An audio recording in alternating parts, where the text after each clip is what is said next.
Sylvia क्वेले एक 34 साल की अमेरिकन लड़की जिसका उसी के घर में मर्डर हो जाता है। सुबह फॉरेंसिक डिपार्टमेंट वाले आकर एविडेंसेस कलेक्ट करके ले जाते हैं। इसके बाद साल पे साल बीतते जाते हैं, लेकिन खूनी कौन है 40 सालों तक पता नहीं चल पाता। लेकिन एक कोका कोला की कैन कुछ ऐसा काम करती है कि 40 साल पुराना केस कुछ ही घंटों में सॉल्व हो जाता है। ये कहानी है अमेरिका के एक स्टेट कोलोराडो की। बात है 1981 की। 34 साल की सिल्विया क्वेले काफी एम्बिशियस लड़की थी। वो पेशे से एक आर्किटेक्ट थी। इतिहास पढ़ना, इतिहास के नक्शे देखना, इतिहास की इमारतों से प्रेरणा लेना और कई इमारतों के नक्शे बनाना ये उसका काम था। इसके साथ साथ वेडिंग केक बनाने का उसका खुद का एक बिजनेस भी था। सिल्विया कुल मिलाकर एक इंडिपेंडेंट लड़की थी और फाइनेंशियली स्टेबल होने के बाद उसने अपने पेरेंट्स के घर के पास ही अपना एक खुद का घर भी लिया था, जहां वो अकेले रहा करती थी। लेकिन वो सुबह की कॉफी हमेशा अपने घर वालों के साथ पीती थी। उसी साल 1981 में 4 अगस्त का दिन था। सुबह के 8 बज रहे थे और रोजाना की तरह सिल्विया के फादर उसके घर पर कॉफी पीने जाते हैं। घर पहुंचते ही उन्हें काफी अजीब माहौल दिखता है। घर का मेन दरवाजा खुला हुआ था और घर के पीछे वाले रास्ते का दरवाजा भी खुला था। जैसे ही उसके फादर उसके घर के अंदर जाते हैं, वो देखते हैं लिविंग रूम और बेडरूम के बीच में सिल्विया पड़ी है, वो भी खून में लथपथ। वो भागकर सिल्विया के पास जाते हैं तो देखते हैं सिल्विया की बॉडी से खून निकल रहा है। और गौर करने वाली बात ये थी कि सिल्विया की बॉडी पर एक भी कपड़ा नहीं था। उसके दोनों हाथ उसी के शर्ट से बंधे हुए थे और उसके मुंह पर एक टॉवल पड़ा था। सिल्विया के फादर जैसे वो टॉवल हटाते हैं, वो देखते हैं सिल्विया के सर में गोली लगी है। उसके चेस्ट पर भी चाकू से काफी बार हमला हुआ था और सिल्विया को इस तरह बिना कपड़ों की हालत में देखकर वो पास पड़े टॉवल को उठाते हैं और उसके बॉडी को ढक देते हैं। फिर वो एम्बुलेंस और पुलिस को कॉल करने के लिए फोन के पास जाते हैं। क्योंकि ये बात है 1981 की, मोबाइल फोन का आविष्कार हुए अभी 10 साल ही हुए थे। ज्यादातर घरों में अब तक लैंडलाइन फोन ही यूज हुआ करते थे। जब वो फोन के पास पहुंचते हैं तो देखते हैं किसी ने लैंडलाइन का तार काटा हुआ है। जिसके बाद वो भागकर अपने घर जाते हैं और अपने घर के लैंडलाइन से पुलिस को और एम्बुलेंस को फोन करते हैं। जब पुलिस सिल्विया के घर पे पहुंचती है तो उसके फादर बताते हैं कि सिल्विया की बॉडी बिना कपड़ों की थी और ये टॉवल भी उन्होंने ही ढका है। पुलिस टॉवल को वापस हटा देती है ताकि वो क्राइम सीन को बिना डिस्टर्ब किए फोटोज कलेक्ट कर सके। सिल्विया की बॉडी को पोस्टमार्टम के लिए भेजा जाता है, जिसके बाद फॉरेंसिक डिपार्टमेंट वाले घर की छानबीन करते हैं। छानबीन करने के दौरान उनको पता चलता है कि बेडरूम की विंडो को तोड़ने की कोशिश की गई थी, लेकिन वो खिड़की ज़्यादा मजबूत होने की वजह से टूट नहीं पाई। जिसके बाद वो बाथरूम में जाते हैं। वहाँ वो देखते हैं कि बाथरूम की एक बहुत बड़ी खिड़की पूरी की पूरी टूटी हुई है और उस खिड़की से निकलकर वो रास्ता सीधे झाड़ियों में जाता है। सबूतों को इकट्ठा करने के लिए वो झाड़ियाँ भी टटोलते हैं और झाड़ियों में लगभग 6 फीट दूर उन्हें टूटे हुए खिड़की के कांच मिलते हैं। घर के अंदर से भी बहुत सारे फॉरेंसिक एविडेंस मिलते हैं। सिल्विया की बॉडी भले ही ड्राइंग रूम और बेडरूम के बीच में फर्श पर मिली थी, लेकिन सिल्विया के बेडरूम में बेड पर बहुत सारा खून फैला हुआ था।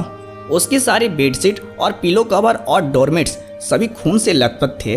पुलिस को बेड के नीचे पड़ा हुआ खून से लथपथ एक चाकू भी मिलता है। अब ये चाकू सिल्विया की बेडशीट, सिल्विया का पिलो कवर और वो टॉवल जिससे सिल्विया का मुंह ढका गया था, और क्योंकि सिल्विया की बॉडी बिना कपड़ों के मिली थी तो उसके प्राइवेट पार्ट से भी कुछ स्वैप्स लिए गए थे। ये सभी जांच के लिए फॉरेंसिक डिपार्टमेंट वाले अपने साथ ले जाते हैं। सारे सबूतों के जांच के साथ साथ पुलिस घर वालों से भी पूछताछ करती है और जब सिल्विया की फैमिली से पूछताछ शुरू होती है, सिल्विया के फैमिली मेंबर्स बताते हैं कि 4 अगस्त के दिन सिल्विया के घर पर कोई नहीं आया था।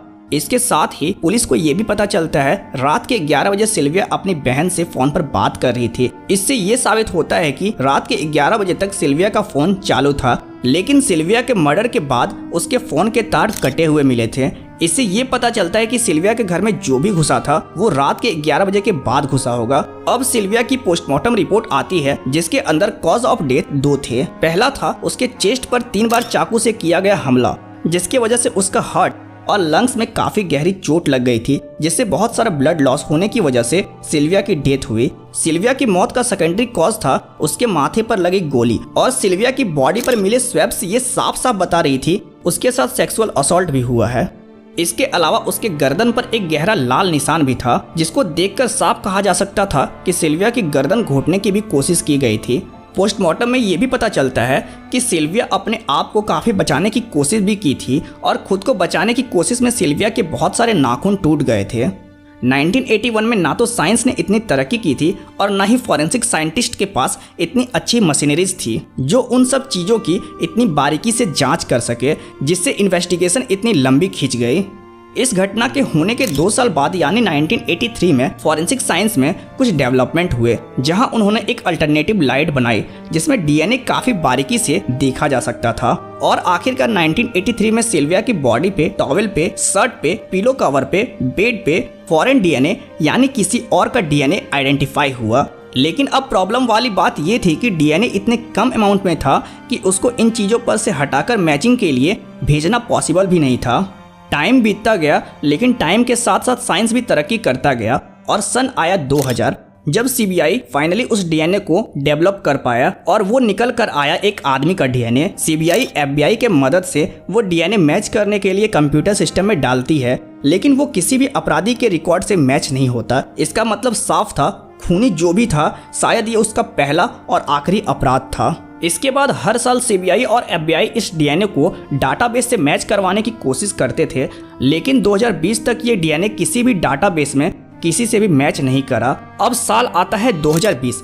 इस साल एक कंपनी सामने आती है, यूनाइटेड डाटा कनेक्ट, जो हेल्थ रिलेटेड रिसर्च के लिए लोगों का डीएनए सैंपल अपने डाटाबेस में सेव रखती थी और एफबीआई अब उनकी मदद लेते हैं। और 26 मई 2020 को सिल्विया के घर में मिला डीएनए एक फैमिली ट्री के डीएनए से मैच हो जाता है। पुलिस के लिए ये आसान बात तब हो गई जब उसके फैमिली के बहुत कम लोग बचे थे। धीरे धीरे पुलिस ने सबको रूल आउट किया और पुलिस की सुई गई एक इंसान पर, एक आदमी जो 1981 में सिल्विया के घर से लगभग 20 किलोमीटर दूर रहता था और अब पास में ही नेब्रास्का नाम की जगह रह रहा था।